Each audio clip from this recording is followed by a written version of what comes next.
Nós vimos no domingo passado, na primeira aula, que o breve catecismo é composto de quantas perguntas?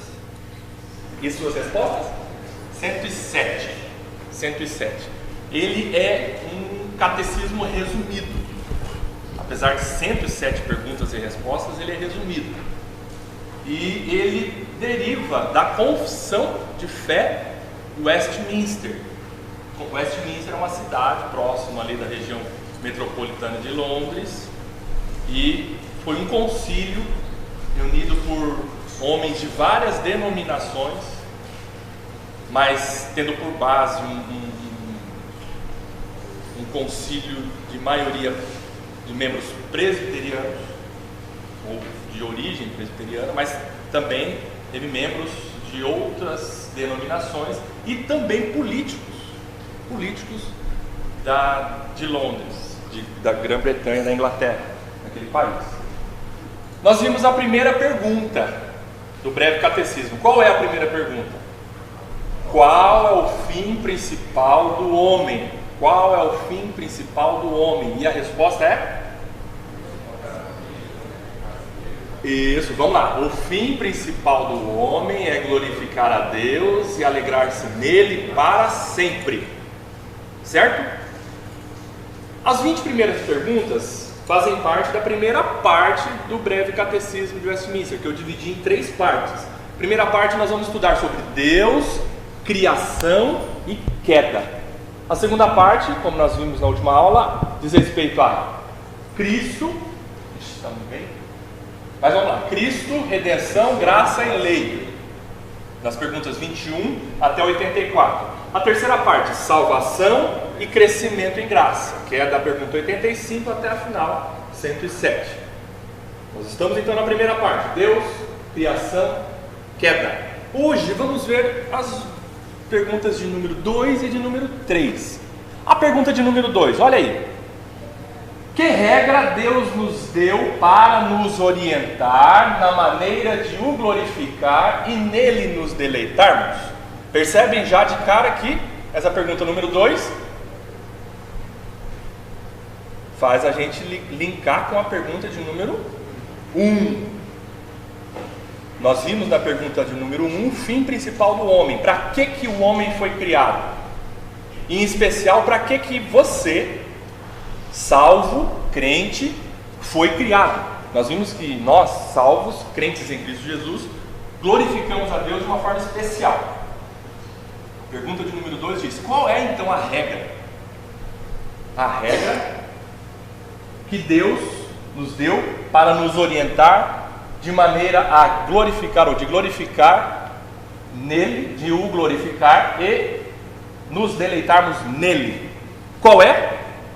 A palavra de Deus. Resposta: que se acha nas escrituras do Antigo e Novo Testamentos. É a única regra para nos orientar na maneira de glorificá-lo e nele nos deleitarmos. Vamos todos juntos? Resposta: a palavra de Deus, que se acha nas escrituras do Antigo e do Novo Testamentos. É a única regra para nos orientar na maneira de glorificá-lo e nele nos deleitarmos. Queridos, como nós conseguimos glorificar a Deus? Como nós conseguimos entender isso? Como nós conseguimos praticar isso? Isso, logo, concluímos que não está de acordo com a nossa mente. Você não vai conseguir glorificar a Deus, você não vai conseguir adorar a Deus, você não vai conseguir louvar a Deus de acordo com o que você pensa, como você raciocina, como você acha que deve ser. A Bíblia é a regra. Quando fala Bíblia, é a escritura do Antigo e do Novo Testamento. Nós não somos nem neotestamentários, nem somente baseados no Antigo Testamento. Nós cremos que a revelação de Deus foi feita nos 66 livros da Bíblia. É o que nós vamos ver hoje. A resposta então é a palavra de Deus, que se acha nas escrituras. É a única regra para nos orientar na maneira de glorificá-lo e nele nos deleitarmos. Primeiro texto, abra lá, Lucas 24, 27. Lucas 24, versículo 27. Outro, já abre no mesmo capítulo, versículo 44 aí. Quem achou Lucas 24, 27? Lê bem alto, vai. E começando por Moisés, discorrendo por todos os profetas, expunha-lhes o que a seu respeito constava em todas as escrituras. Sobre quem Lucas está dizendo aí? Sobre Jesus. Jesus estava no cenáculo, pregando, ensinando os discípulos, e Lucas diz que começando por Moisés. O que é começando por Moisés? Isso. Gente, quem escreveu os 5 primeiros livros da Bíblia? 5 primeiros livros da Bíblia: Gênesis, Êxodo, Levítico, Número e Deuteronômio. Quem escreveu? Moisés. Moisés, que é chamado de Pentateuco. Pentateuco. 5 livros de lei. Pentateuco. Moisés escreveu. Lucas está dizendo, e começando lá pelo Pentateuco, começando por Moisés, o que diz o texto? Que Jesus falava? Discorrendo por todos os profetas. O que Jesus fez também? Não somente começou lá no Pentateuco, mas ele continuou nos livros históricos, e Jesus discorrendo também sobre os profetas. Olha que discurso lindo do Senhor. Ele passeou nas escrituras do Antigo Testamento. O que ele falou? Expunha-lhes que a seu respeito constava em toda a escritura.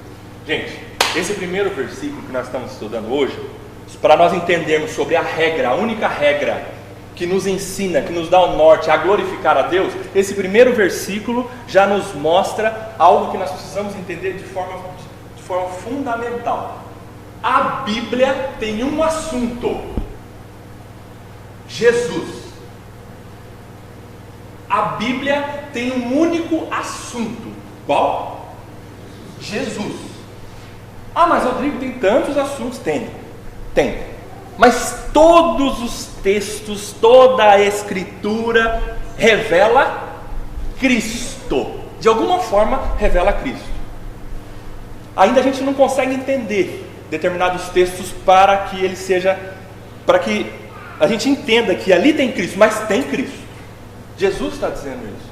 Ele discorria sobre ele mesmo. Ele mostrou os livros do Pentateuco, ele mostrou os livros, as profecias, e como isso revelava o que isso dizia a respeito dele.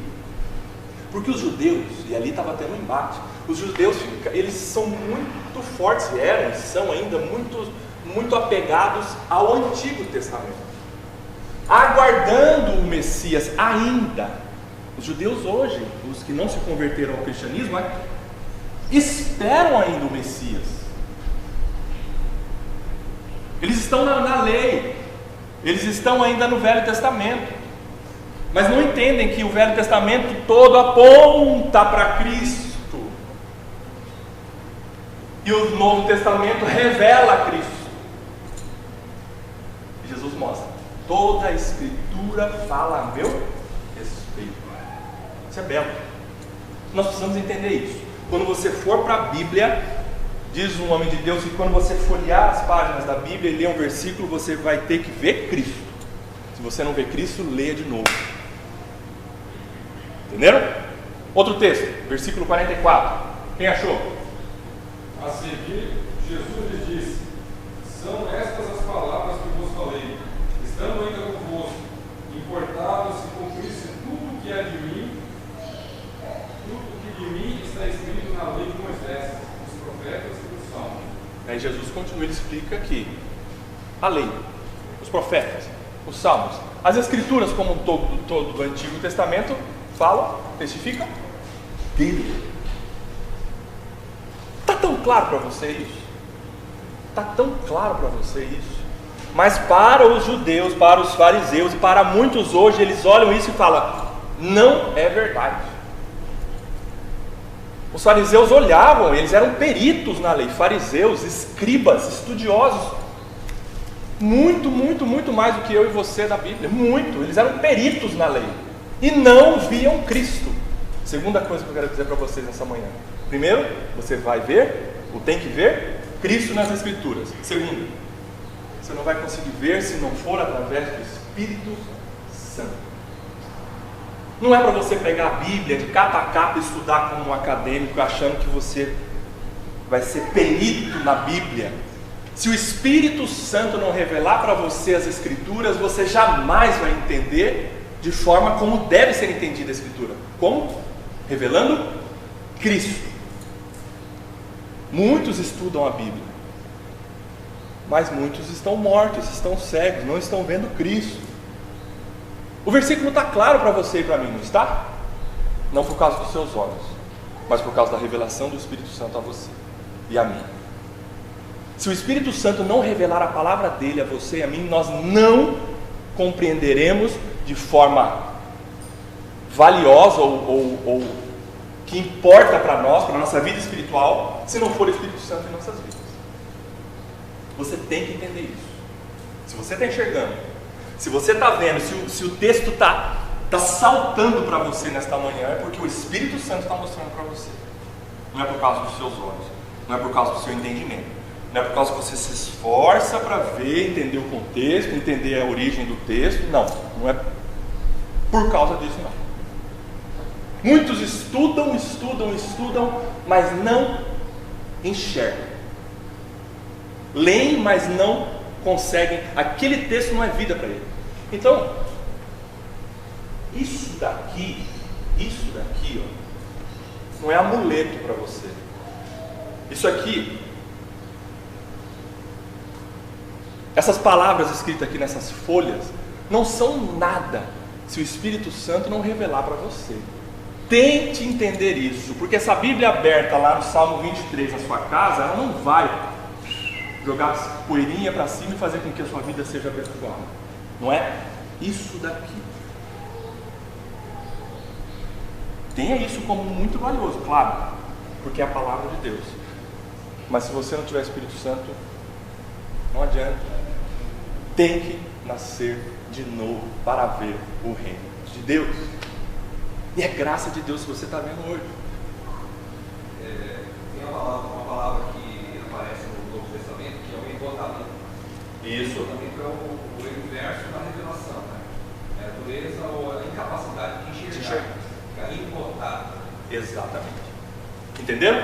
Primeira coisa então, a palavra de Deus revela Cristo. A palavra de Deus revela Cristo.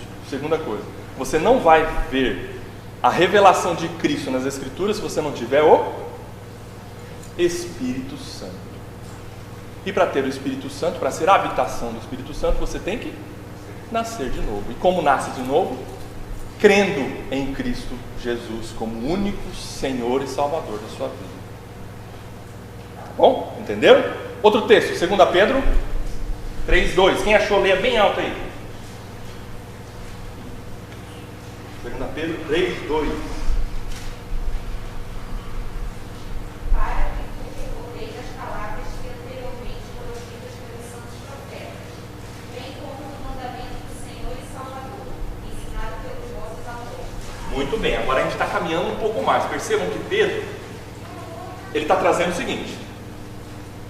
Nós vamos os leitores dessa carta de Pedro e nós nesta manhã passamos a entender o seguinte: não somente fiquemos com os profetas com o Velho Testamento, mas aquilo que os apóstolos escreveram. Apóstolo é depois ou antes do Velho Testamento? Ou desculpa, o apóstolo é Novo ou Velho Testamento? Tem apóstolo no Velho Testamento? Tem apóstolo no Velho Testamento? Não. Apóstolo é Novo Testamento. Apóstolo era da graça. É quando a igreja passou a existir. O que Pedro está dizendo? Não fique só com profetas e leis e salmos. Fique também com cartas, epístolas, ensinamentos do Novo Testamento. Vocês conhecem igrejas que somente acreditam no Novo Testamento? Ou que somente são baseadas no Velho Testamento? Isso vai faltar a revelação de Deus para eles. Eles não vão compreender Cristo na sua completude. A Escritura toda, Velho e Novo Testamento, mostram para nós Cristo. Não fique só com o Velho, não fique só com o Novo. Eu gosto de ler os 29 livros do Novo Testamento, porque fala sobre Cristo, fala sobre a graça, fala sobre o amor, fala sobre o sacrifício do Senhor, fala sobre a nova vida. Mas se você não entender lá a história, o início, você vai ficar capenga, vai viver igual Saci, não vai conseguir caminhar bem. Se você não gostar do Velho Testamento, alguma coisa está errada com você, porque o Espírito Santo vai buscar o Velho Testamento também dentro de você. Leia toda a Escritura. Toda a Escritura revela Cristo, e toda a Escritura está para nós. Versículos 15 e 16 do mesmo capítulo 3 aí de 2 Pedro. O que diz? Entende por salvação a longanimidade de nosso Senhor, como igualmente o nosso amado irmão Paulo nos escreveu, segundo a sabedoria que lhe foi dada, ao falar acerca desses assuntos, como de fato costuma fazer em todas as suas epístolas, nas quais há certas coisas difíceis de entender, que os ignorantes e instáveis deturpam, como também deturpam as demais escrituras para a própria destruição deles. Aqui Pedro dá um exemplo do que nós temos que estudar. O que nós temos que estudar? As epístolas de Paulo. Pedro, o apóstolo, fala assim, leiam as cartas de Paulo. Porém você vai ter dificuldade, porque ela é difícil, mas não é impossível. Quando Pedro fala isso, é difícil, mas ele está mostrando, não é impossível. Por quê? Por causa do Espírito Santo em você, que revela toda a Escritura. As cartas de Paulo são difíceis. O Pedro está dizendo, Paulo escreve de uma maneira difícil, mas não impossível de compreender. Qual uma carta que nós estamos estudando de Paulo? Romanos, outra carta, vai. Gálatas, outra. Efésios, outra. Colossenses, outra. 1 e 2 Tessalonicenses, Coríntios, 1 Coríntios, 2 Coríntios, o que mais? Timóteo, 1 e 2, Filipenses. Gente, quem escreveu a maioria das cartas do Novo Testamento? O apóstolo Paulo. Sabedoria que nesse mundo, quem sabe, não existe mais. Paulo tinha uma mente brilhante, inspirado por Deus para revelar algo que hoje não existe mais no mundo. Alguém como o apóstolo Paulo, inspirado por Deus, uma mente que conseguiu colocar em palavras o maravilhoso plano redentor de Deus. Paulo tinha uma mente brilhante. Ele era esperto no sentido de convencer ao escrever. E ele falava assim: se eu estiver com vocês vai ser pior. Eu escrevo porque se eu estiver presente, aí o caldo vai engrossar. Ele tinha uma argumentação muito boa, o apóstolo Paulo. Por isso que eu escrevo, porque escrevendo eu sou mais branco, presente eu sou mais firme. Paulo era convincente, ele era inteligente. Por quê? Por causa do Espírito Santo, lógico. O apóstolo do Senhor, ele não viu o Senhor como os outros 12, mas ele viu o Senhor de forma especial. Por isso que ele é tido como um apóstolo. Qual é a marca de um apóstolo hoje? Testemunhar presencialmente o ministério do Senhor Jesus.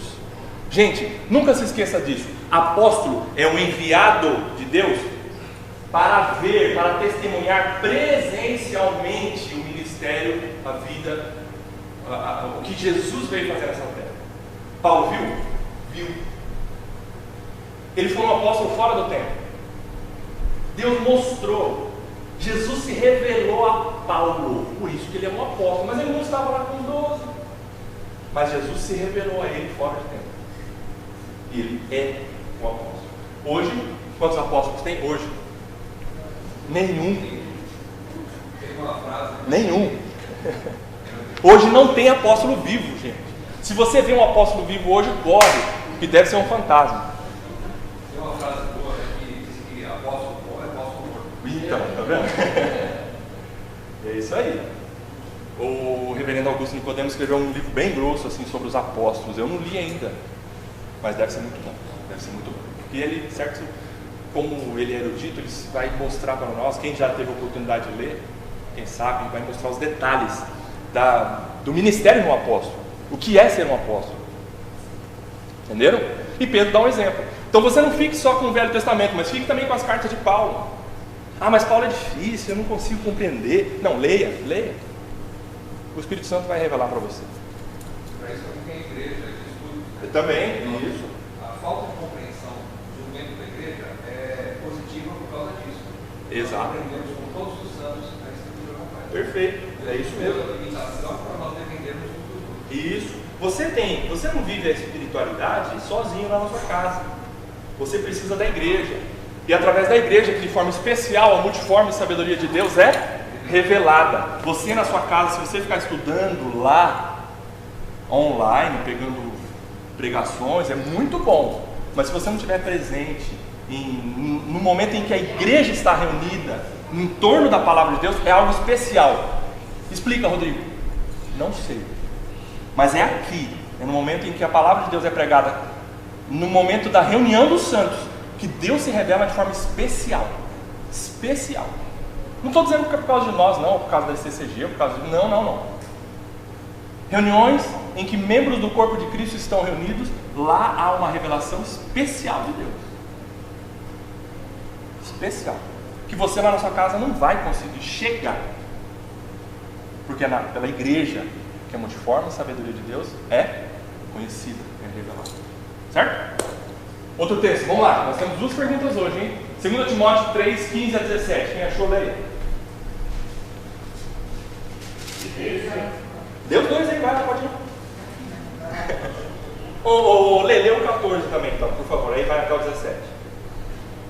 Tu, porém, permanece naquilo que aprendes, que foste criado, sabendo de quem o tens aprendido, e que desde o início sabe as Sagradas Escrituras, que podem fazer-te sábio para a salvação pela fé que é em Cristo Jesus. Toda a Escritura é divinamente inspirada, proveitosa para ensinar, para repreender, para corrigir, para instruir em justiça, para que o homem de Deus seja perfeito e perfeitamente instruído para toda boa obra. Amém. O que Paulo está escrevendo aqui? Para quem? Para Timóteo, seu filho na fé. Paulo está dizendo assim, ó, permaneça, continue naquilo que você aprendeu, não de tradições da sua avó, da sua mãe, mas naquilo que elas ensinaram a você a respeito das Escrituras. Não é a tradição da sua família. Paulo está dizendo isso sobre Timóteo. Se vocês lerem no começo da carta, Paulo fala sobre a avó e a mãe de Timóteo, que foram fundamentais. Paulo não fala do pai de Timóteo, por algum motivo. Não vamos especular aqui, mas ele não fala do pai de Timóteo, mas fala de duas mulheres santas, bases para a vida de Timóteo, um homem que foi líder da igreja do Senhor no primeiro século. Sua avó Eunice, sua mãe Lloyd, ou o inverso, né? Sua mãe Eunice, sua avó Lloyd, né? Quem pode conferir para mim? Avó Lloyd, mãe Eunice. E Paulo está dizendo assim, ó, Timóteo, fique com o que elas ensinaram a você sobre as Escrituras, sobre as Escrituras que revelam a salvação pela fé. E aí Paulo explica, se tiver alguma dúvida, Timóteo, sobre ficar ou não com as Escrituras, eu vou dizer para você, as Escrituras, elas são úteis para quê? O que Paulo fala, hein? Para o ensino. Você precisa ser ensinado? Ou você já acha que você sabe tudo? Ixi, não é? Eu preciso ser ensinado. Onde que eu tenho que ir? Na Bíblia.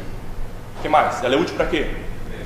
Compreensão. Você precisa compreender as coisas sobre Deus, sobre sua vida. Repreensão. A Bíblia repreende? Como assim? Gente, a Bíblia é a norma, é a regra que Deus revelou para nós para moldar a nossa conduta. O que é moldar a nossa conduta? É fazer com que você torto se endireite. Se você está torto, e para endireitar dói. Repreender é isso. Quando você repreende o seu filho, por quê? Porque ele está andando de forma torta, você quer que ele endireite. Você tem que repreender.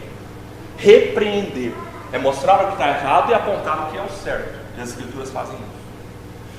Você não vai para as Escrituras achando que você vai... a palavra de Deus diz que eu sou o maior, que eu sou o querido de Deus, que eu sou perfeito em mim mesmo. Não, as Escrituras vão ser como um espelho. Você vai ler as Escrituras e falar, nossa, um espelho no sentido de como eu sou feio. Como eu sou feio. Mas graças a Deus que antes dos imperativos tem os indicativos de Deus. Eu sou feio, mas o Senhor me faz belo por causa da vida nova em Cristo Jesus. É possível Deus me ver perfeito, é possível, não por causa de mim, mas por causa de Cristo em mim. Porque a repreensão da palavra de Deus não é para destruir, mas a repreensão é para corrigir, para você continuar no caminho, para você ser perfeito, como diz o final do versículo. O que diz aí? Bom, nós vimos repreensão depois. Correção na justiça também é parecido com repreensão. Corrigir depois. Educação na justiça. Nós precisamos ser educados na justiça. Nós somos mal educados. Todos nós nascemos mal educados na justiça. Nós nascemos todos, do Bernardo a avó Ramona, que são os 2 membros mais novos e mais velhos, quem sabe, da nossa igreja. Todos precisam ser corrigidos na justiça. Nós nascemos em pecado. Nós não nascemos educados. Ah, mas meu filho é educadinho, mas ele... Não, ele é assim mesmo. Não, ele precisa ser educado. E a palavra de Deus mostra a educação na justiça, no caminho do Senhor, para ser justo. Educação na justiça. O que mais? A fim de que o homem de Deus seja perfeito, perfeitamente aplicado para todas as obras. Perceberam? Qual que é a utilidade das Escrituras? Para que você seja perfeito. Hoje? Não. Mas é um processo. É um processo. Se você não é perfeito hoje, lendo as Escrituras, imagina sem. Não fica sem ler a palavra de Deus. Não fica sem buscar de Deus a revelação da palavra de Deus. Senão você vai ficar muito torto. E vai mostrar só que você não é salvo. Que eu acredito que não é o caso de todos nós aqui. Leia a palavra de Deus para que você seja perfeito e perfeitamente habilitado para toda boa obra que Deus preparou de antemão, versículo 11 do capítulo 2 de Efésios, para que nós andássemos nela. Você consegue praticar boas obras por si mesmo? Não! Na sua mente só engendra mal. É a palavra de Deus na sua cabeça que vai fazer com que você raciocine coisas boas. Se você não tiver a palavra de Deus aqui, sua perna não vai fazer o bem. As boas obras preparadas por Deus são preparadas na sua mente pela palavra de Deus. Ela que vai mostrar a conduta, como viver. Sem a palavra de Deus você não vai conseguir agradar e fazer a vontade de Deus, praticar boas obras.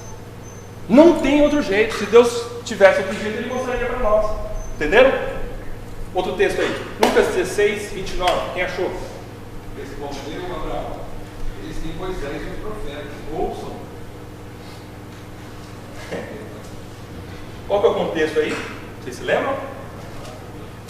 Jesus estava falando uma parábola do rico e do Lázaro.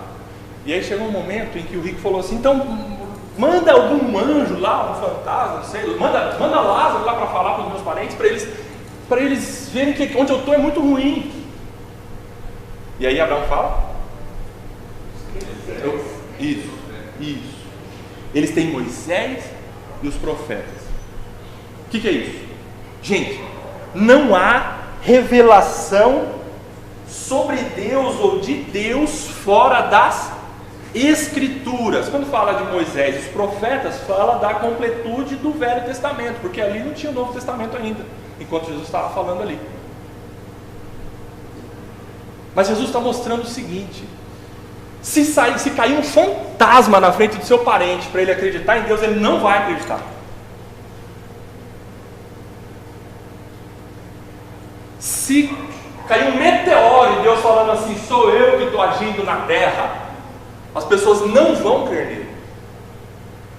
Se vier um vírus mortal que está avassalando o planeta, e milhões de pessoas não estão acreditando em Deus, porque é a palavra que revela Deus. As Escrituras falam sobre Deus, e não há outra revelação fora da Bíblia. Pessoas estão buscando revelações extras bíblicas, mas não é esse o caminho. Elas não vão encontrar Deus a não ser pela palavra de Deus. O que diz mais o texto? Mas ele insistiu: não, pai Abraão, se alguém dentre os mortos for ter com eles, arrepender-se-ão. Abraão, porém, respondeu: se não ouvem a Moisés e aos profetas, tampouco se deixarão persuadir, ainda que ressuscite alguém dentre os mortos. Perceberam? Perceberam? Ainda que ressuscite Calvino na frente das pessoas, ainda que ressuscite Martinho Lutero na frente das pessoas, eles não acreditam que Jesus ressuscitou. Perceberam como o Espírito Santo é que faz a palavra ser viva no seu e no meu coração? Senão essas letras serão mortas para as pessoas. Eles são mortas para as pessoas. As pessoas usam a Bíblia como um amuleto, mas não compreendem a realidade das Escrituras. Outro texto, vai. Gálatas 1, 8 e 9. Quem escreveu Gálatas? Quem? Tem certeza? Gálatas, Mas vai. ainda que nós, o mesmo mundo, vindo do céu, nos pregue o Evangelho que vá além do que nos temos pregado, seja amado. O que Paulo está dizendo aí? Perceberam? Paulo está pregando o Evangelho, as Escrituras. Paulo escreve sobre o Velho e um pouquinho do Novo Testamento, o Evangelho, a Boa Nova de Jesus Cristo. Paulo escreve sobre isso. E Paulo fala assim, ó, Gálatas, espera aí, presta atenção. Se alguém vier aqui, ainda que anjo, e fale outra coisa no seu Evangelho que eu estou anunciando, o que é revelado pelas Escrituras, que seja maldito, amaldiçoado, anátema. Se eu chegar para vocês uma manhã e falar, eu tenho uma revelação, eu sonhei e eu quero dizer para vocês o seguinte, parar, pular. Eu sei que vocês não vão me amaldiçoar, mas Deus vai ficar muito irado comigo. Eu vou me tornar quase que um maldito para Deus, porque eu estou fazendo uma coisa que é maldição, segundo o apóstolo Paulo, revelar algo fora das Escrituras e conduzir pessoas para acreditarem nisso. Eu estou fazendo com que as pessoas vão para o inferno, porque o caminho para o céu é crer em Jesus Cristo através do Evangelho, a palavra de Deus. É muito sério o que homens estão fazendo por aí, multidões sendo arrastadas para o inferno, por causa de um falso Evangelho, por causa de revelações extra-bíblicas. A responsabilidade de nome de Deus de levar a palavra de Deus, de não sair fora da palavra de Deus. Hernandes Dias Lopes diz o seguinte: quando ele começa a comentar coisas que destoam um pouco do texto central, ele começa a ficar com medo do que ele pode falar. Por isso que ele tem que voltar para as Escrituras. É a palavra de Deus, o Evangelho, é o poder de Deus para a salvação de todo aquele que crê. Outro texto, vai. João 15. Assim como já dissemos, e agora repito, se alguém nos prega o Evangelho que vai além daquele que recebeste, seja amado. Isso, Paulo repete então, como é sério, né? Vamos lá, João 15, 10 e 11. Quem achou, leia. João 15, 10 e 11.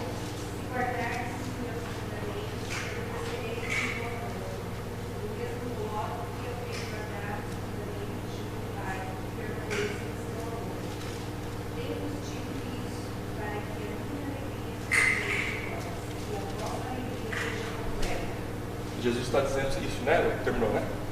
Jesus está dizendo o seguinte: guardar os meus mandamentos, vocês vão permanecer no meu amor. Você lê a Bíblia, você entende da Bíblia, você decora a Bíblia, mas guardar é muito diferente disso. O que é guardar? Guardar é como que fosse um tesouro, do qual você tira coisas valiosas para transformar a sua vida. E você quer guardar, que Jesus está mostrando. Quando você pega os mandamentos do Senhor, guarde no seu coração, no sentido de você buscar de Deus: Senhor, transforma a minha vida de acordo com essa compreensão que eu estou tendo da palavra. Muda o meu coração, Senhor. Aquele que minta, não minta mais. Senhor, que esse texto seja uma realidade na minha vida. Eu tenho mentido tanto. Muda o meu coração, Senhor. O que é isso? Está guardando o mandamento do Senhor. Permanece no amor de Jesus. O que o texto continua dizendo? Para obedecer. Isso. Aí depois, quando Jesus, no versículo 11, gente, isso é belo. Você não somente pratica a palavra de Deus para agradar a Deus porque você está com medo de Deus. Não. A prática do mandamento de Jesus faz com que você viva uma vida de gozo, de alegria. A igreja do Senhor Jesus Cristo é um povo que obedece, que é escravo por amor, porque pratica com alegria, não por peso, não por obrigação, mas eu sou escravo do amor de Cristo, como diz o apóstolo Paulo, porque eu amo esse Senhor, e é um prazer para mim viver a palavra dele.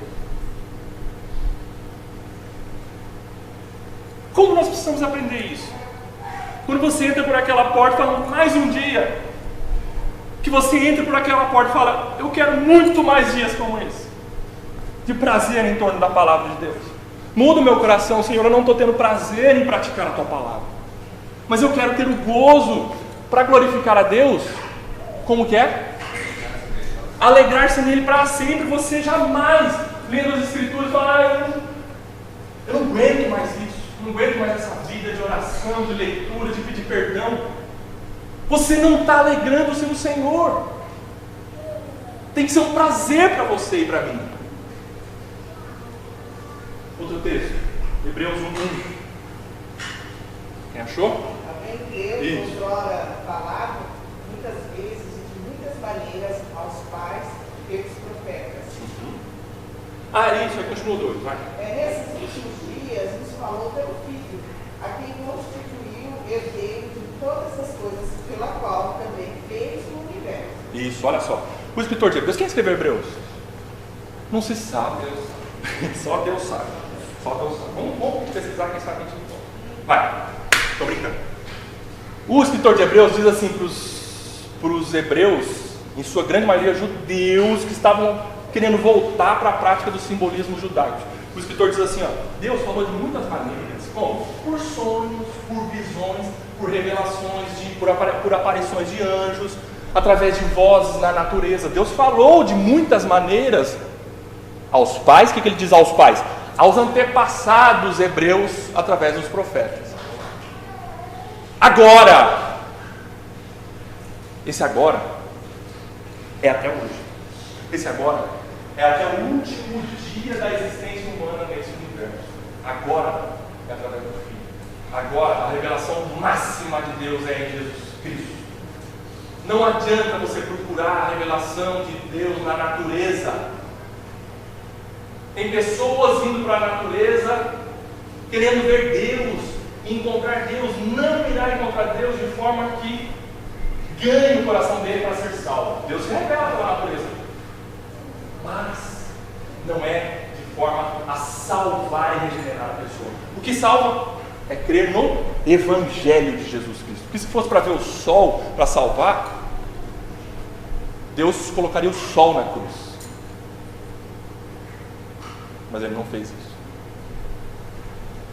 E tem muitos aí que estão buscando de N maneiras encontrar Deus, encontrar a divindade, mas não vão encontrar. Porque Deus revelou hoje, a partir de agora, dali para frente, depois de Cristo, não há revelação de Deus fora de Cristo. Entenderam? Próximo texto, vai. Lucas 1, de 1 a 4. Visto que muitos houve que entenderam uma narração ordenada dos fatos entre nós se realizaram, conforme nos transmitiram os que desde o princípio foram deles testemunhas oculares e indícios da palavra. Igualmente a mim me pareceu bem, depois de apurada investigação de tudo, desde a sua origem, dar-te por escrito excelentíssimo Teófilo, uma exposição em ordem, para que tenhas plena certeza das verdades em que foste instruído. Muito bem. Quem que escreveu isso? Lucas. Quem que foi Lucas? Apóstolo? Não. Lucas foi um médico da comitiva dos apóstolos. Ele era um médico, um homem muito estudado, muito estudado. E Lucas escreve o Evangelho segundo Lucas, e ele inicia dizendo assim: ó, fiz investigações, busquei, estudei, fiquei noites sem dormir, pensando, e fui atrás de indícios, fui atrás de evidências, fui atrás de pergaminhos, estudei, fui lá na rocha tal, e perguntei para tal pessoa, ouvi de tal testemunho e escrevi isso tudo que você vai ler, Teófilo. Escreveu para Teófilo. Tanto Lucas quanto... Lucas escreveu também Atos dos Apóstolos. Gente, com esse texto a gente entende duas coisas. Primeiro, quando Deus quis se revelar, Ele se revelou aos homens de muitas maneiras. No Antigo Testamento, por sonhos, por visões, aparições na sarça ardente para Moisés, em pedras. Quem escreveu as tábuas da lei para Moisés? Foi Deus, com o próprio Deus. E se revelou a Moisés, e de N maneiras. Então, primeiro, nós entendemos N maneiras, incluindo o estudo de homens. Homens estudaram. O apóstolo Paulo estudou, praticamente todos eles. Os profetas estudaram a lei, eram versados na lei. Deus usou N maneiras para que, segundo ponto agora, homens escrevessem as escrituras, porque muitos estão duvidando, e surge no nosso coração: não, será que isso aqui é verdade mesmo? Foi um homem que escreveu. Se eu tivesse recebido de Deus, que essa é a minha revelação, como é que sua vida não veio? Eu acreditei de Deus. Lucas está dizendo: eu estudei, eu busquei, eu fui atrás, eu busquei indícios, fui ouvir testemunhas, escrevi, fui atrás de provas. Isso tudo conduzido pelo Espírito Santo de Deus. As pessoas, os escritores da Bíblia, foram inspirados pelo Espírito Santo de Deus. Isso é magnífico. Eu não sei para você, mas traz uma segurança muito grande para mim, em acreditar nesses 66 livros, que por trás dele, no meio dele, sobre ele, está a ação do Espírito Santo, que é Deus, revelando para os homens. Mas eu queria que Deus me revelasse hoje, porque eu ia fazer um outro livro, como é que fala 67 no número original? 67 do Rodrigo. Não, acabou. Nós vamos ver daqui a pouco, seja nada. Isso aí. E o último, João 20, 30, 31. Na verdade, fez Jesus e seus discípulos muitos outros sinais, que não estão escritos neste livro. Esses, porém, foram registrados para que creiais que Jesus é o Cristo, o Filho de Deus, e para que, crendo, tenhais vida em seu nome. Qual é o assunto da Bíblia? Jesus. O assunto da Bíblia é Jesus. Na grande história da redenção, você vai entender criação, queda, redenção e consumação. Nós vamos ver daqui a pouco. O que é a grande história? Bíblia. Deus revelou a grande história, o grande plano dele, começando lá na criação. Depois veio a queda. Depois Deus, na queda ainda, ele já apontou a redenção do seu povo e já mostra para nós a consumação, o Apocalipse, a revelação dos últimos dias e a revelação do porvir. Entenderam? E o assunto da Bíblia é Jesus Cristo. O apóstolo João, como nós vimos, ele diz o seguinte: eu vou escrever esse evangelho para que vocês entendam que Jesus é o Filho de Deus e para que, crendo, tenham vida em seu nome, tenham a vida eterna. Os dois propósitos, os dois argumentos do apóstolo João, certo? Então vamos lá, vamos ver algumas coisas teóricas aqui bem legais. Você já parou para pensar seriamente no seguinte: a Bíblia contém a palavra de Deus, porque, eu queria ouvir Deus falando para mim: Senhor, me responde, vou casar ou não vou casar? Senhor, me responde, estudo ou não estudo? Senhor, me fala, compro ou não compro, mudo ou não mudo? Mas você se esquece que aqui, dentro da Bíblia, Deus fala com você. A gente tem a Bíblia como uma folha muito fria. Se a gente começar a refletir sobre essa afirmação, a Bíblia contém a palavra de Deus. E são para poucos, viu? Para poucos. Para poucos. Se você está vendo Deus nas Escrituras, louve o nome do Senhor. Agradeça a Deus porque Ele ainda está falando com você. A palavra de Deus é regra, é uma ordem, é indicação de direção de conduta. Isso quer dizer, a resposta, qual que é a resposta lá? As Escrituras. Como é que é a resposta da pergunta 2? Lê para mim, para eu não voltar o slide. Lê aí. A palavra de Deus que se acha nas Escrituras do Antigo e do Novo Testamento é a única regra para nos orientar de maneira de glorificá-lo e dele nos terminar. É a única regra. Regra é ordem. Regra é indicar o caminho, a conduta. Entenderam? Está aí para explicar a resposta. Ó, essa segunda pergunta completa a primeira, pois esclarece como o homem consegue alcançar o fim, o propósito, o para que foi criado. Porque se nós ficássemos só com a primeira pergunta, Senhor, o fim principal meu, o que eu devo, como devo viver é para a tua glória. Ok, Senhor, mas como que eu faço isso? Como viver para a tua glória? Você não consegue entender se Deus não mostrar para você, e Ele mostra através das Escrituras. É a regra que faz com que você obedeça, que faz com que você agrade a Deus e viva de forma feliz. Ó, a regra é única, para um objetivo único: moldar a conduta do homem para que este possa glorificar a Deus e alegrar-se nele para sempre. 2 pressupostos para ler a Bíblia. Preste atenção.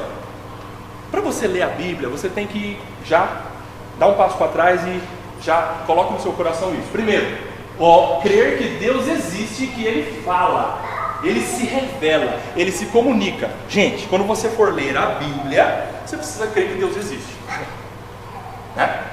Peraí, Deus está falando ali, Deus se revela, de alguma forma Ele se revela. Esse é o primeiro pressuposto. Segundo, o Deus que fala, o Deus que se revela, o Deus que se comunica, fez isso não de uma vez só, mas progressivamente. E cada vez que Ele falava, Ele acrescentava e ampliava um pouco mais da verdade sobre o que Ele já tinha dito antes. A Bíblia, ela vem numa progressão. Não são várias verdades, mas é a verdade de Deus que Deus foi ampliando para o seu povo. Pela graça de Deus, a gente tem a revelação de Deus toda hoje. No Velho Testamento, eles não tinham a revelação toda de Deus. Toda a palavra de Deus é a revelação de Deus e é a completude da verdade de Deus. Há um progresso na fala de Deus, e isso se deu através dos 66 livros da Bíblia, os quais contêm toda a revelação de Deus para nós hoje. Onde você vai buscar Deus, ou a revelação de Deus? Na Bíblia. Eu estou sendo taxativo nisso, porque a nossa mente ela é tendente a buscar Deus em tantas outras coisas que não a Bíblia. E isso é muito perigoso. Nós vamos ver daqui a pouco, isso se torna algo subjetivo, algo relativo. E não é isso que Deus estabeleceu. 66 livros. Vamos lá. Curiosidades. Por que 66 livros? Você já se perguntou sobre isso? Espera aí. Por que então 66 livros? De Gênesis a Apocalipse. Quem definiu isso? No período de 250 a.C. Pensa aqui. Cristo, a vinda de Cristo, certo? 250 antes e 250 depois, essa quantidade de 500 anos, muitos outros livros foram produzidos, como Macabeus, e escritos pós-apostólicos, depois do século I. Todavia, a igreja reconheceu, não determinou, através de vários concílios, várias reuniões, muitas reuniões, de homens levantados por Deus, da igreja primitiva, lá no início, e reconheceu como inspirados por Deus, infalíveis e confiáveis, somente os 66 livros 39 no Velho e 27 no Novo, que hoje compõe um cânon. O que é um cânon? É um catálogo, é um conjunto de obras consideradas genuínas e oficiais, usando critérios como a doutrina dos apóstolos e a lei mosaica. Ou seja, no século I, lá na igreja primitiva, vários concílios pegaram esses escritos, compararam com também escritos antigos, muito antigos, dos profetas da lei mosaica, e juntaram e entenderam, também usados pelo Espírito Santo de Deus, lógico, e viram, é isso aqui, isso é a revelação de Deus. Sabe por quê? Porque eles estavam percebendo que em outros escritos havia coisas estranhas, algo que conflitava com a lei mosaica e com os profetas e com as cartas dos apóstolos, com os registros dos apóstolos. Eles comparavam, não, isso aqui está estranho, vamos ver, olha lá. E os livros apócrifos? O que são livros apócrifos? O que são livros apócrifos? São livros que estão fora, com conteúdo ou autenticidade duvidosa. Isso que significa apócrifo. E os livros apócrifos? Vocês já ouviram falar deles? Livros da Bíblia católica, cuja autenticidade não foi suficientemente reconhecida e estabelecida, e que são rejeitados pelas igrejas cristãs protestantes. A Igreja Católica Romana aprovou como canônicos, ou seja, dentro do cânon, os apócrifos, em 8 de abril de 1546. Longe do momento dos concílios da igreja primitiva, o que vocês acham? A igreja primitiva se reuniu lá pelo século I, século II, século III. O acréscimo dos apócrifos foi no século XVI, no auge da reforma protestante. Perceberam? Época do auge da reforma protestante. O alto clero via nos apócrifos base para manter as doutrinas romanistas do purgatório. O que é o purgatório? Rapidão, vai. Isso, Leonora, o estágio intermediário entre a terra e o céu. A pessoa, quando morre, vai para o purgatório, a alma dela vai lá, ainda que ela não tenha acreditado em Jesus, ainda que não tinha pedido perdão para o padre, mas ela vai lá para aquele estágio intermediário, sofre para poder ser purgada, ser perdoada, ser limpa para ir para o céu. É o estágio intermediário. Existe isso, doutores? É, isso mesmo. Apócrifo fala sobre, o clero queria pegar, ou acrescentou no cânon esses apócrifos para defender essas doutrinas romanistas sobre o purgatório. O que mais? Sobre oração pelos mortos. Gente, não ore para alguém que já morreu. Ou, melhor dizendo, a sua oração tem que ser endereçada a Deus. Por favor. Por favor. Deus ouve as suas orações. Deus atende a sua oração. A oração é para Deus. A oração não é para um morto. Você pode até, com saudade daquela pessoa que faleceu, falar, estou com saudade de você e tal. Mas você não está pedindo para ela, você não está pedindo para ela que ela transforme a sua vida. Para que não, morto morreu.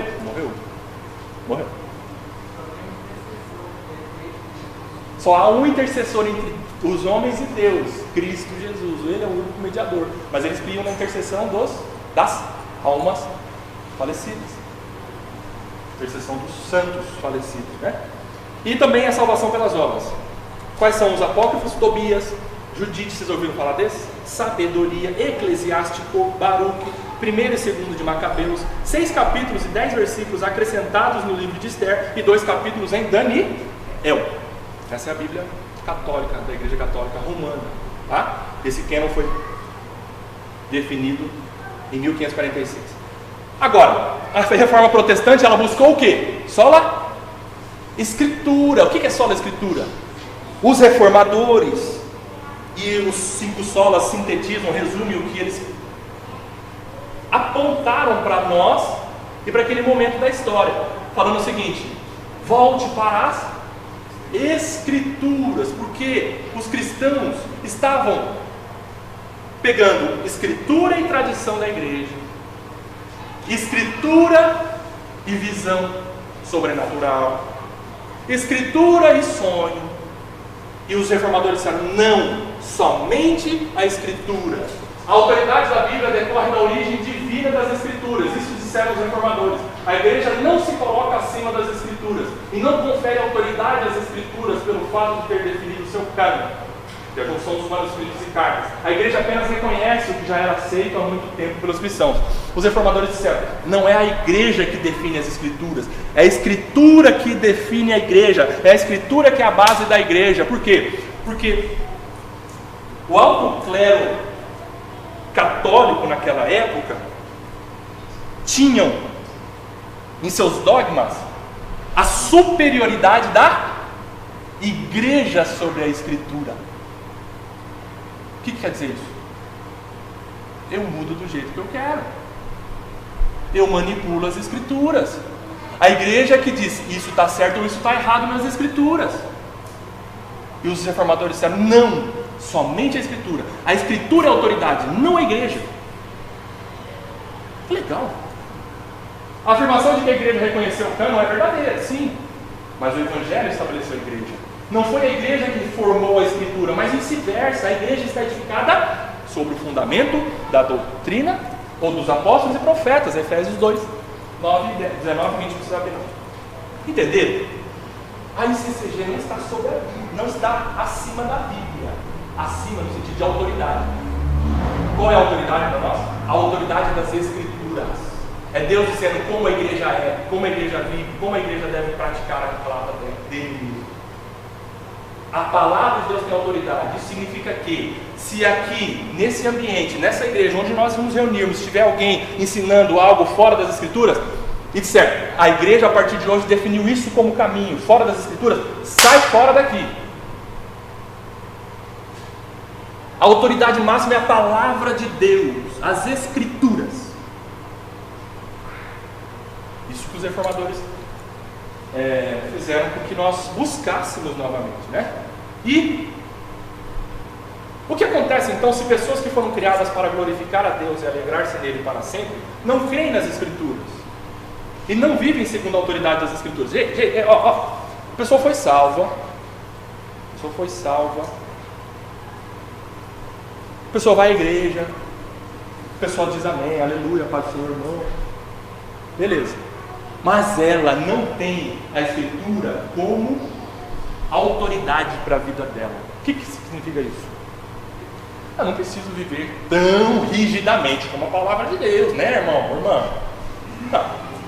É duro, o mandamento do Senhor é pesado demais. Calma. O que significa isso?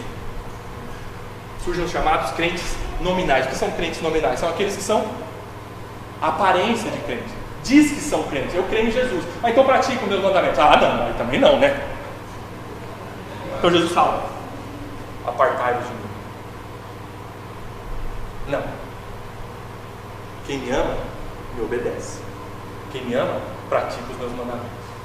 Quem ama Jesus tem a palavra de Deus como autoridade máxima, ainda que ela filha fala: vai pedir perdão. Ah, não, Senhor. Como é que é? Eu não entendi o começo da sua fala. Isso. Perfeito. Obra é prática da palavra de Deus, sem dúvida. Só existe por meio da fé. E crente que é crente, não pensa aquele crente mesmo, ele tem fé, aí ele pratica. Não crente nominal. Crente nominal, sabe o que é crente nominal? É aquele que você fala: gente, aí você fica em dúvida, mas perde a salvação ou não perde? Ele morreu, mas ele não se arrependeu. E ele era presbítero da igreja, ele era diácono, ele orava, ele cantava também, ele recepcionava os irmãos todo dia lá no culto, mas ele abandonou o Senhor e morreu, não se arrependeu. Perdeu a salvação? Não, ele nunca teve. Crente nominal, dizia-se crente, mas não era, porque Deus nunca ganhou aquela vida. Enquanto a vida, há esperança para arrependimento. E eu creio que muitos desviados irão se arrepender, porque Deus quebra, e quando Deus quebra, não tem para ninguém. Mas enquanto há vida, crentes nominais, certo? Então, se aquela pessoa não quer viver a palavra de Deus, aquela pessoa tem que rever a salvação dela. Formulam suas... Opa!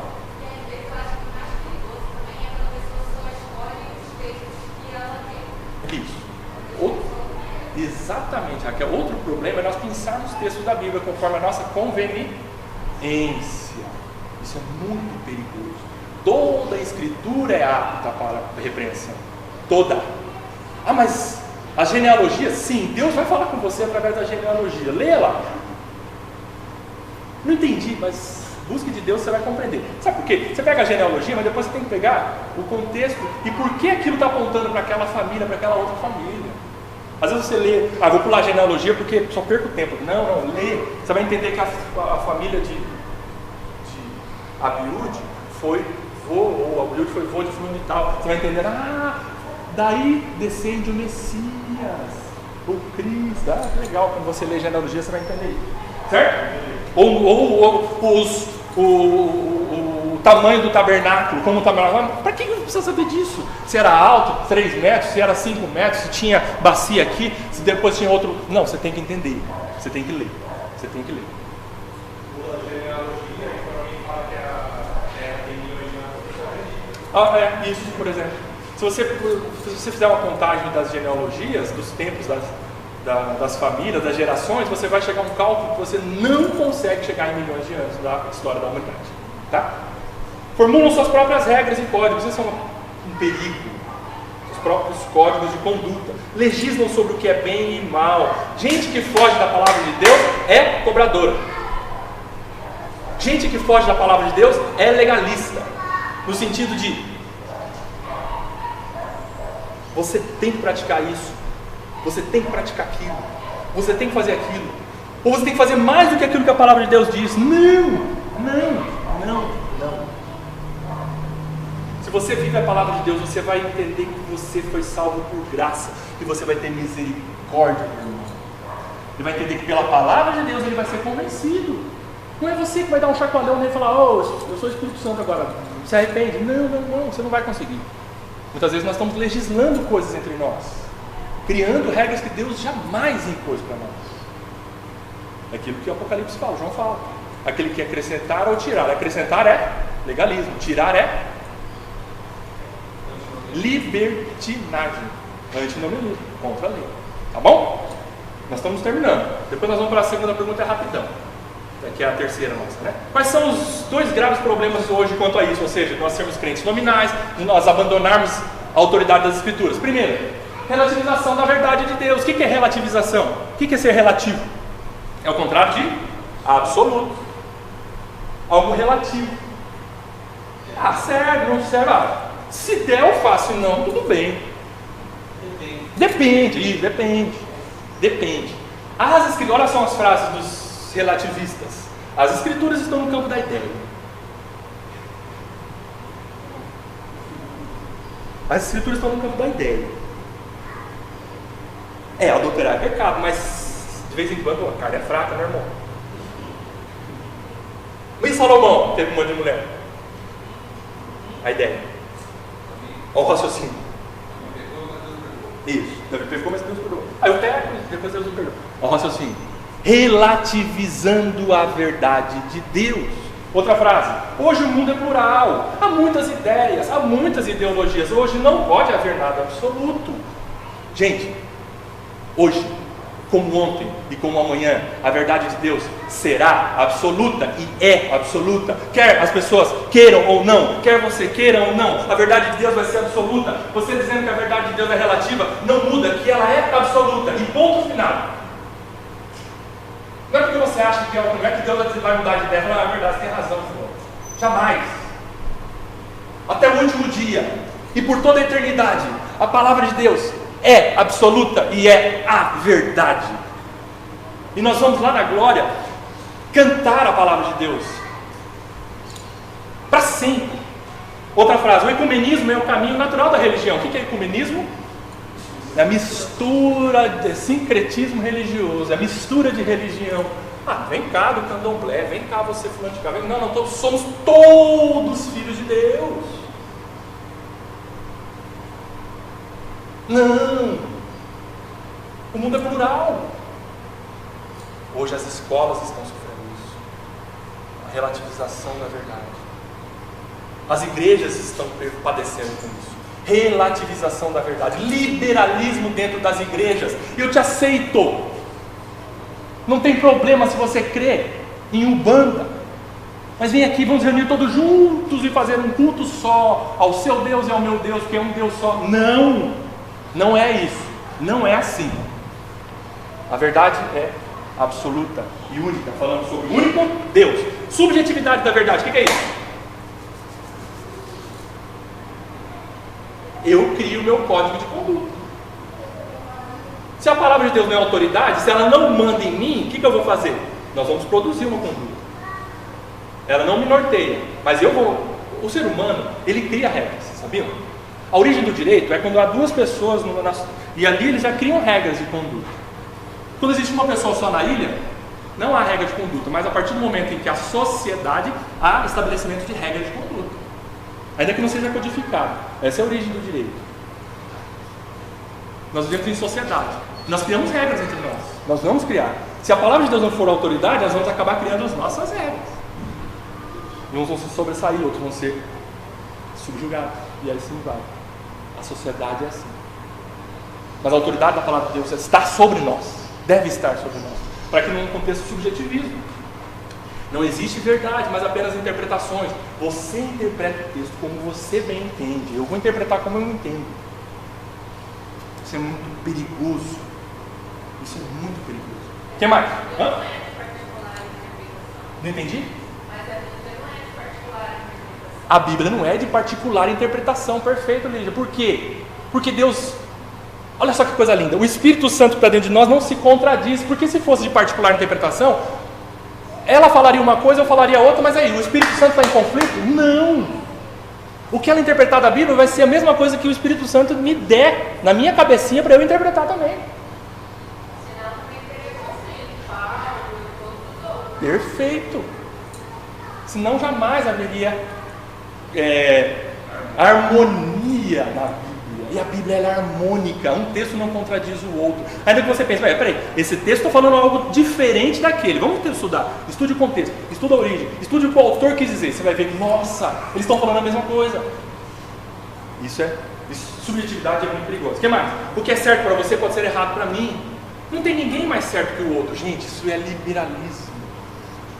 Isso é muito perigoso. Não é uma disputa de quem está mais certo e quem está errado. Não, o certo é só Deus. Só Deus é certo. Você segue o que Deus manda. Ainda que a pessoa fala, não, mas isso que você está vivendo, o que você está querendo não é verdade. Eu creio, porque Deus estabeleceu assim. Não por causa que eu criei, mas porque Deus estabeleceu. Isso é muito importante. Nos dá o quê? Segurança. Porque nós não estamos na ideia do César, do Newton, do Rodrigo, do Breno, da Leonor. Não. É Deus que estabeleceu assim. Você chega no chuveiro de Deus. O resto é resto. Vive de acordo com a palavra de Deus. O que as pessoas estão querendo impor de regra para você, sai fora. A verdade é muito mais uma questão sentimental do que uma questão conceitual. Não é por sentir, não. Por isso vira subjetivismo. Porque se você sentir, eu preciso pedir perdão do meu irmão, quando eu sentir, eu vou. Você não vai. Você não vai. Eu preciso dar o dízimo. Mas assim, quando minha mão coçar, é um sinal de que Deus vai mandar eu dar uma oferta.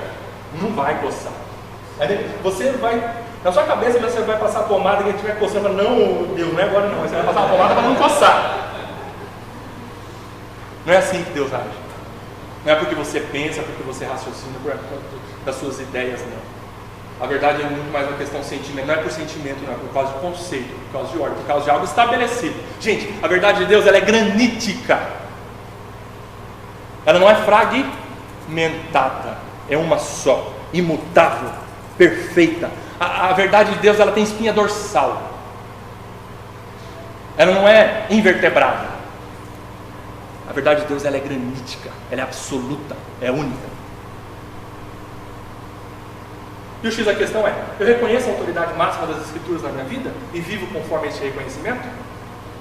Nesse cenário de relativismo e subjetividade, devemos estar convictos de que existe verdade absoluta, valores absolutos, princípios absolutos. Gente, não é eu falando para você, não é você falando para mim, mas é você diante de Deus, Senhor, me ajude a crer que o Senhor fala a verdade e a verdade está com o Senhor.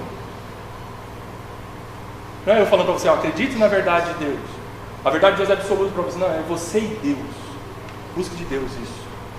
Deixando de lado o subjetivismo, deixando de lado o relativismo, porque o nosso amor natural é forte.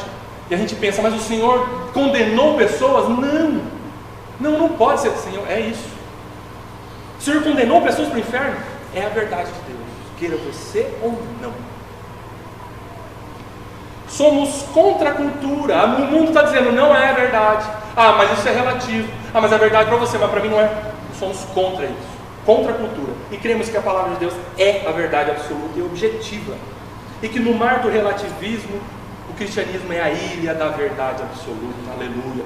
Não para sua vanglória, não porque você, eu conheço a verdade.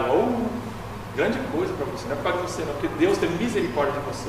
Nós vamos ver hoje à noite que graça e verdade são favores que Deus dá a nós. Se você não conhecesse, se Deus não revelasse a verdade para você, você ia procurar, você ia tatear, você ia buscar, mas cego não acha. Deus revela para você. Não é por causa de você, não, porque Ele é bom. Porque Ele quis revelar para você. Graça e verdade são favores. Terceira pergunta, então, qual é a coisa principal que as Escrituras nos ensinam? A coisa principal que as Escrituras nos ensinam é que o homem deve crer a respeito de Deus, bem como o dever que Deus requer do homem. Agora eu vou pedir para vocês abrirem bem rápido, porque nós estamos com o tempo já avançando. Quem abre João 5,39, depois João 20,31, depois Salmo 119,15, 105, Romanos 15,4, 1 Coríntios 10,11, Miqueias 6,8. Vai. Quem achou João 5,39?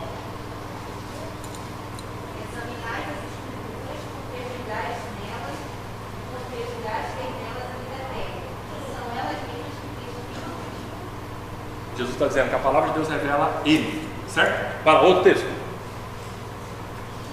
João 20:31. Estes, porém, foram registrados para que creiais que Jesus é o Cristo, o Filho de Deus, e para que crendo tenhais vida em seu nome. Muito bem. Gente, o outro salmo, espera um pouquinho. Esses dois textos mostram o seguinte. Primeiro, a palavra de Deus, as Escrituras nos ensinam o que o homem deve crer a respeito de Deus. Pessoal, a palavra de Deus não ensina, Deus não se revela mostrando o seguinte: você deve fazer isso, você deve fazer isso, ou deixa de fazer isso. Não, a palavra de Deus se revela em primeiro momento, numa primeira instância: eu sou o seu Deus, você precisa de mim, eu salvo você. Deus se revela primeiro, Deus se revela primeiro. Deus não cobra deveres de nós de imediato. Isso aí é comum quando a gente vai ver essa revelação de Deus no Antigo Testamento. O próprio Moisés, na Sacerdote, ele primeiro falou quem ele é, o Deus dos seus antepassados, o Deus de Abraão, de Isaac e Jacó. Perfeito. E depois tem o mandamento de Deus, que os 10 mandamentos também. Primeiro ele fala quem ele é, Deus que te tirou do Egito, a terra de servidão. Então depois ele dá a regra ética, De conduta. É isso mesmo. Deus nos despeja uns códigos de conduta para nós vivermos, porque sem Deus nós não conseguimos viver. Então Ele se revela: eu sou Deus. Em Êxodo 20, depois você nota lá, no versículo 1 ele fala assim: eu sou o seu Deus. Eu sou o seu Deus. Depois o que ele fala? Portanto, não tenha outros deuses diante de mim. O que é isso? Isso é belo demais. Mostra para nós o seguinte: Deus está falando assim, eu sou o Deus de vocês. Vocês não precisam praticar os mandamentos, os 10 mandamentos, para me ter como Deus. Não, eu já sou o Deus de vocês. Não é por praticar a lei que nós somos salvos, mas uma vez salvos, vocês vão conseguir praticar a lei. Deus já disse: fica tranquilo, vocês são meu povo, eu sou o Deus de vocês. Agora pratiquem a minha lei. Ele se revelou, ele se mostrou como Deus gracioso, um Deus que destacou um povo para ele. Aí esse povo vive de acordo com a regra de conduta dele. Entenderam? É isso. Salmo 119,5, o que diz? Lâmpada para os meus pés e a tua palavra, e luz para o meu caminho. Então agora você, tendo a palavra de Deus como lâmpada e luz, você vai conseguir viver. A palavra de Deus, ele te dá uma direção, meu irmão. Cuidado em querer ficar vivendo a vida sem praticar a palavra de Deus, ou sem buscar a direção de Deus através da sua palavra. Meu amado, não. Tome cuidado. Muitos estão deixando de lado a palavra de Deus, menosprezando a palavra de Deus. Isso é muito perigoso. Outro texto, Romanos. Pois tudo quanto outrora foi escrito, para o nosso ensino foi escrito, a fim de que, pela paciência e pela consolação das Escrituras, tenhamos esperança. Muito bem. A palavra de Deus em nós nos dá prazer, tenhamos esperança em Deus. Porque quando a gente olha os mandamentos de Deus, tendo Deus em nós, a gente vai falar, é possível praticar. A esperança que Deus nos dá, que podemos praticar a palavra dele mesmo. 1 Coríntios 10, 11, o que diz? Essas coisas diz sobre o que eram como exemplo, e foram escritas para a advertência nossa, de nós outros, sobre quem o Espírito dos séculos tem chegar. Uma vez salvo pela graça de Deus, você tem que levar a sério a palavra de Deus. A palavra de Deus são advertências para você e para mim. Leve a sério, tema a palavra de Deus, como diz o salmista no Salmo 119, em vários versículos. Temo a sua lei. Temer a lei de Deus, temer a palavra de Deus é algo que deve dar em nós medo, de certa forma. Porque Deus está mostrando para ele, olha, se você fizer tal coisa e você não se arrepender, você vai para o inferno. Tema a minha lei. São advertências, mas isso só depois de salvo, lógico. Bom? E Miqueias 6,8, que diz um texto lindo, Miqueias 6,8. Ele te declarou ao homem que é bom e que é o que o Senhor pede de ti, que pratiques a justiça, e andes a misericórdia, e andes humildemente como o teu Deus. Leia esse texto, decore esse texto, você vai entender qual que é o que a palavra de Deus deve ser para você. Esse texto é lindo, Deus mostrando o que Deus quer de você, que ames a justiça, que pratiques a misericórdia e ande retamente com o seu, ande humildemente com o seu Deus. Que resumo lindo das Escrituras, está ali. Decore esse texto e viva esse texto. Então vamos acabar aqui, ó. A Bíblia tem um conteúdo. Qual é o conteúdo? Deus. Na criação, a queda, a redenção e a consumação mostra Deus na pessoa de Cristo. A Bíblia não é um livro somente de dever ser. O que é esse dever ser? Somente o que você tem que fazer. Pode ou não pode? Não. Deus não ordena a lei dele antes de mostrar para mim, para você, que Ele é que te capacita a praticar a palavra dele. Primeiro, conhecer Deus. O que o homem deve crer a respeito de Deus. Nós precisamos conhecer Deus e depois como viver conforme a vontade dele. É o dever que Deus requer do homem. Primeiro não vem o dever. Primeiro vem a graça, o conhecimento de Deus, que Ele te capacita depois a praticar. E ainda que você escorregue, patine, eu caio, eu pego, eu patino, mas Deus nos dá arrependimento e faz-nos voltar para a palavra dele e praticarmos a palavra dele. Então, a segunda pergunta que nós vimos de início foi, vamos lá, todo mundo junto, que regra Deus nos deu para, vamos gente, para nos orientar na maneira de o glorificar e nele nos deleitarmos? Resposta, a palavra de Deus, que se acha nas Escrituras, no Antigo e no Novo Testamentos, é a única regra para nos orientar na maneira de glorificá-lo e alegrar e nele nos deleitarmos. Muito bem. Pergunta 3. Qual é a coisa principal que as Escrituras nos ensinam? A coisa principal que as Escrituras nos ensinam é o que o homem deve crer a respeito de Deus, bem como o dever que Deus requer do homem. Amém. Aleluia. Glória a Deus. Que amemos a palavra de Deus. Que amemos o Deus na palavra. A palavra é a nossa regra de conduta. A partir do momento que você crê em Jesus Cristo, agora você tem um compromisso de viver a palavra dele. De viver a palavra dele. Para nós encerrarmos, vamos fazer uma atividade.